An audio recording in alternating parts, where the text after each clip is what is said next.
a term I started using with my clients is we have created a return policy society.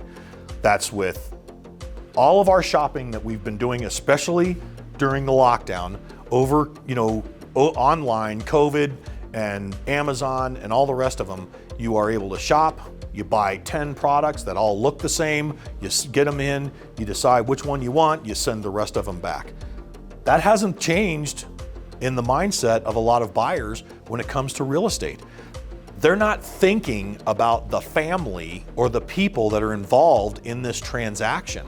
So you may have a seller who's accepted an offer, the buyer has gone through their inspection, they're going along their merry way, they continue to shop, find something else, and then cancel the contract. Yes. Cancel the contract. And the interesting part is with electronic signatures, we feel that people rarely read the contract. They scroll to the bottom with their thumb and sign the contract. And so buyers don't necessarily understand what they've agreed to, but there are many loopholes in that contract that they can cancel and walk away with all of their earnest money. Right, and a lot of times a seller could be packed up, kids, dogs, all their belongings. They're from here to Tulsa on their next job, and then they get the phone call that the buyer terminated on loan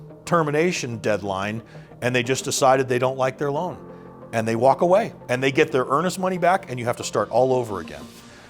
So that's why it's so important that we've got somebody who is committed to the transaction, somebody who's involved, and I don't mean just that buyer. I mean that buyer's realtor as well. How much can I speak with this person? And their lender. And their lender especially.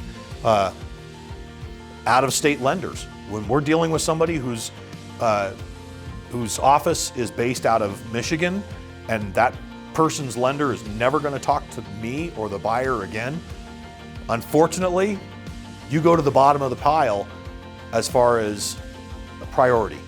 But if I'm dealing with a local realtor, I can go to that lender's office, knock on the door and say, we got a problem, what are we going to do to fix this?